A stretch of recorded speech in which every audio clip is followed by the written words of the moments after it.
Welcome back. This is Epiphany Health, a place that empowers you to take charge of your health.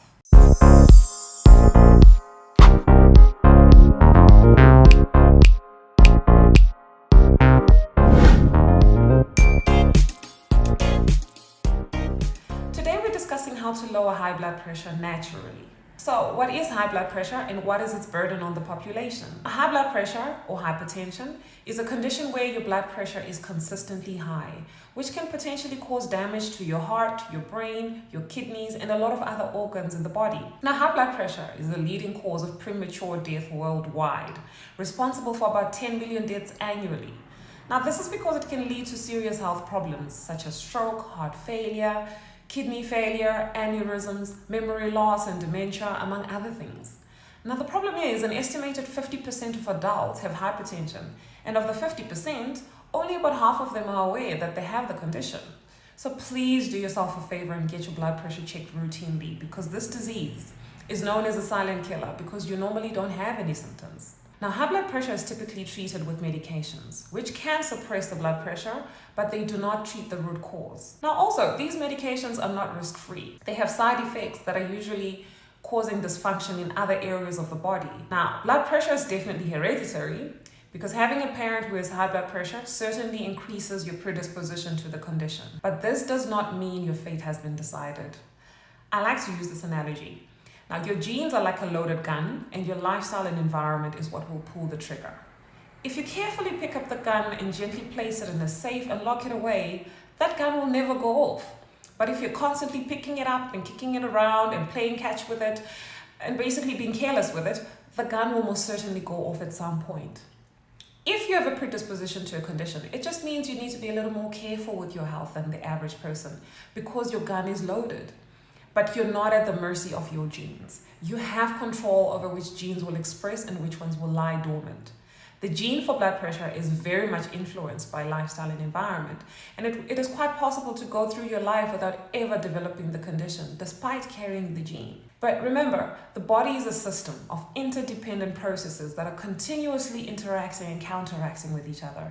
Now, controlling your blood pressure will also involve correcting processes that you may think have nothing to do with blood pressure or even the cardiovascular system.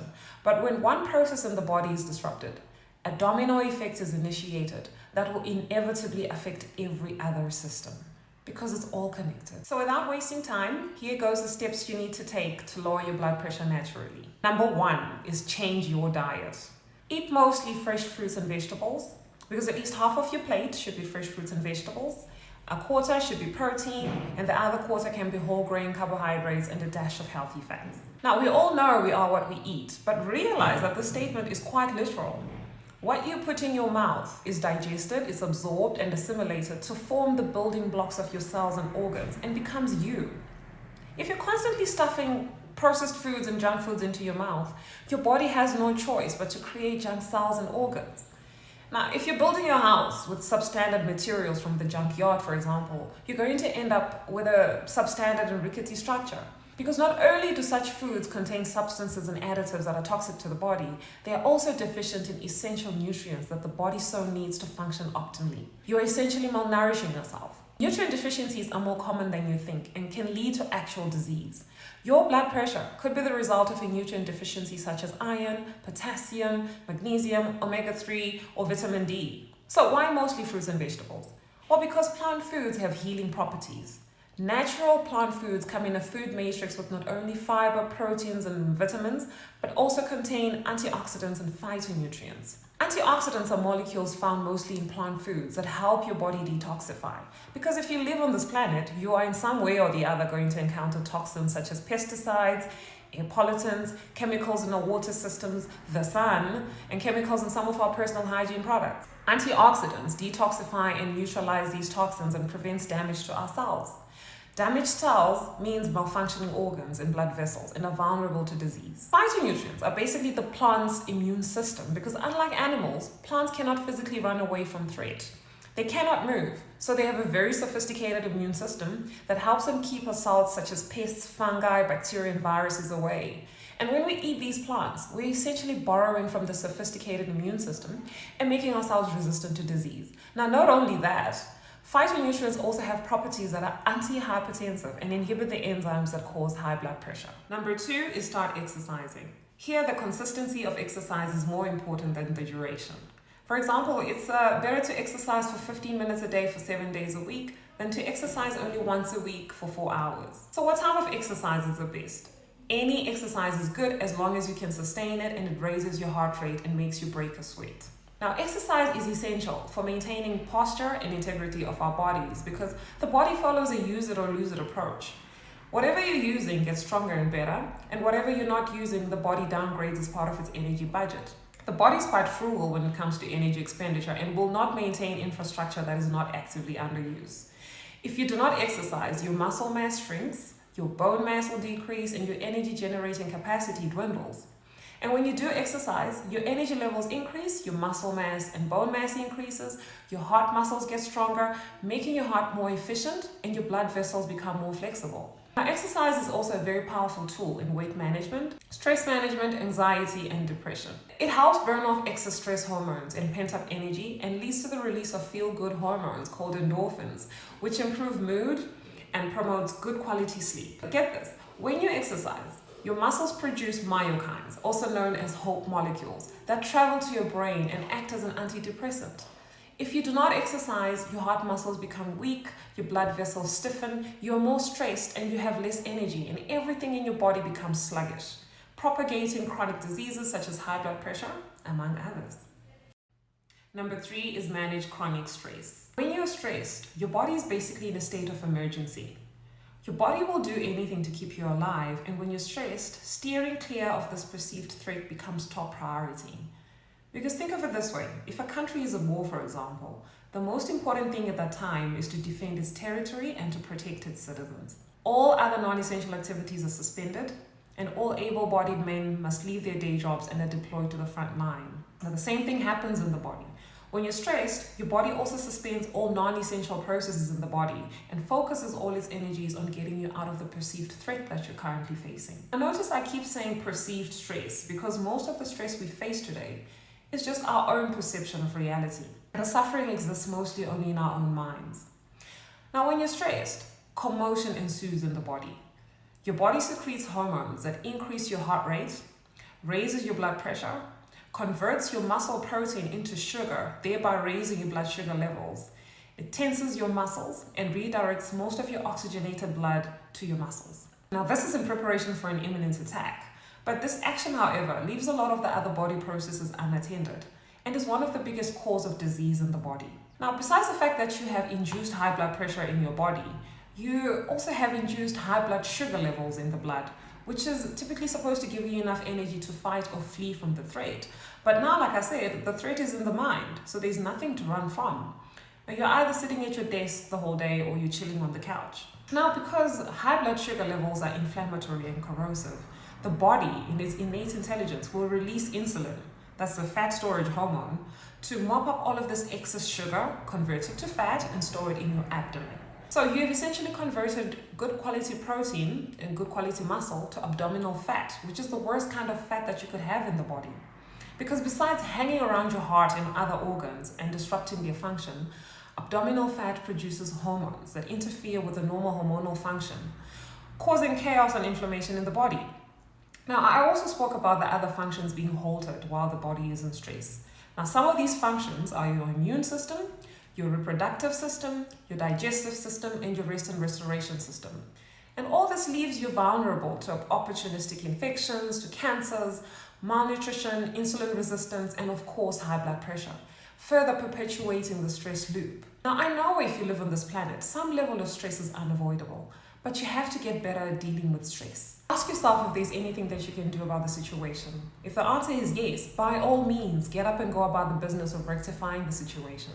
But if the answer is no, accept that not everything in this life is within your control and focus your attention on the things that you can control. Meditation is a very powerful tool in managing stress and high blood pressure, and so is prayer.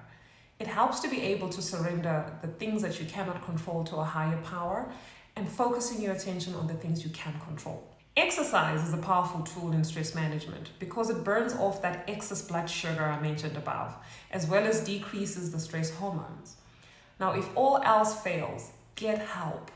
See a professional that can help you manage your stress levels. Number 4, improve your sleep. Get at least 7 hours of continuous good quality sleep every night and practice good sleep hygiene, which means don't exercise too close to bedtime, don't eat a big heavy meal before bed, and keep your bedroom device free and reduce exposure to light close to bedtime. Also have a sleep routine. An example is to put away all your devices, take a warm bath or shower to wash off the day, read a book or write in a journal, pray or meditate, and sleep in a comfortable and clean bed. Now, most people don't realize just how important sleep is to health, because while you're sleeping, your heart rate goes down, your breathing slows down, and all your muscles are completely relaxed. Even your brainwaves slow down. Now, basically, all the processes that we're firing up during the day slow down and take a much deserved break. And while the day shift is resting, the night shift kicks in. During sleep, the repair and restore function kicks in. The body conducts an audit and repairs any damaged tissue, and any malfunctioning or old cells are replaced. This is when the body gets a chance to heal itself. Sleep is also like emotional first aid, because while you sleep, the stress hormones are suppressed, and so your brain also takes a break from the stress. We also have a system called the lymphatic system. It's similar to the lymphatic system, but for the brain, which cleans out the brain while you sleep. Now, if you're not cleaning out your brain is stewing in its own toxins, and you're going to wake up with brain fog, you're irritable, and you've got anxiety. And over time, these toxins could lead to permanent brain damage. When you're sleep deprived, you generally feel miserable, and it's really hard to eat well because you crave sugar and fatty foods. You feel lethargic, you're less likely to exercise, and you're just not a nice person. So lack of sleep messes with your diet, stops you from exercising, makes you less capable of dealing with stress, and it's easy to see how it contributes to high blood pressure.